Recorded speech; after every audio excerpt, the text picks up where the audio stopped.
सुप्रभात बच्चों। आज हम लोग कक्षा 7 से पसंद भाग 2 से पाठ 8 शाम एक किसान नामक कविता पढ़ेंगे, जिसकी कवि सर्वेश्वर दयाल सक्सेना जी हैं। सर्वेश्वर दयाल सक्सेना का जन्म 15 सितंबर 1927 ईस्वी को उत्तर प्रदेश राज्य के बस्ती नामक जिले में हुआ था। इनकी प्रमुख रचनाओं में काठ की घंटिया, बांस का पुल, गर्म हवाएं, एक सूनी नाव प्रमुख हैं। इन्हें साहित्य अकादमी पुरस्कार से भी सम्मानित किया गया। आइए हम लोग कविता की तरफ बढ़ते हैं। कविता इस प्रकार है। आकाश का साफा बांधकर सूरज की चिलम खींचता बैठा है पहाड़, घुटनों पर पड़ी है नदी चादर सी, पास ही दहक रही है पलाश के जंगल की अंगीठी, अंधकार दूर पूर्व में सिमटा बैठा है भेड़ों के गल्ले सा। अचानक बोला मोर, जैसे किसी ने आवाज दी, सुनते हो? चिलम औंधी, धुआं उठा, सूरज डूबा, अंधेरा छा गया।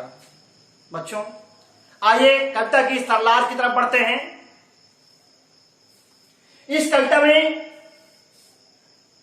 जाड़े के मौसम का वर्णन किया गया है। शाम के दृश्य का बहुत ही मार्मिक चित्रण किया गया है। कवि ने पहाड़ की तुलना एक किसान से किया है, जो कि सूरज ढल रहा है, शाम हो रहा है, संध्या का समय है, ऐसा प्रतीत हो रहा है जैसे कि पहाड़ एक किसान हो और वो बैठा हो, और उसके ऊपर जो सफेद आसमान है वो ऐसा प्रतीत हो रहा है जैसे उस किसान ने अपने सिर पर पगड़ी बांध रखी हो, अर्थात साफा बांध रखा हो। और डूबता हुआ सूरज ऐसे प्रतीत हो रहा है जैसे वो किसान चिलम पी रहा हो, हुक्का पी रहा हो। कवि कहता है सरलार्थ में कि पहाड़ रूपी किसान आकाश रूपी साफे को बांधकर डूबते हुए सूरज रूपी चिलम को पी रहा है। आगे कवि कहता है, घुटनों पर पड़ी है नदी चादर सी, कि पहाड़ के नीचे बहने वाली नदी ऐसे प्रतीत हो रही है जैसे किसान ने ठंड से बचने के लिए अपने पैरों पर चादर डाल रखी हो। पास ही दहक रही है पलाश के जंगल की अंगीठी, और पलाश के लाल लाल फूलों के लाल लाल फूल ऐसे प्रतीत हो रहे हैं जैसे उसने अंगीठी जला रखी हो और उसमें वो अपने हाथ और पैर सेक रहा हो। अंधकार दूर पूर्व में सिमटा बैठा है भेड़ों के गल्ले सा, और पूर्व दिशा में, पश्चिम दिशा में सूर्य डूब रहा है और पूर्व दिशा में अंधेरा छा रहा है। वो अंधेरा जो छा रहा है वो ऐसा प्रतीत हो रहा है जैसे वहां भेड़ों का गल्ला अर्थात भेड़ों का झुंड बैठा हुआ हो। अचानक अभी किसान कुछ सोच में पड़ जाता है, तभी अचानक उसे मोर की आवाज सुनाई पड़ती है। मोर बोलता है, उसे ऐसा प्रतीत होता है जैसे किसी ने उसे आवाज दी हो, सुनते हो? वो हड़बड़ा जाता है, उसके हाथ से चिलम गिर जाती है उल्टी होकर के, जिससे धुआं निकलने लगती है, अर्थात सूरज डूब जाता है और अंधेरा हो जाती है। एक बार फिर से हम लोग सरलार की तरफ देखेंगे। पहाड़ रूपी किसान आसमान रूपी साफे को बांधकर डूबते हुए सूर्य रूपी चिलम को पी रहा है। उसके पैरों के नीचे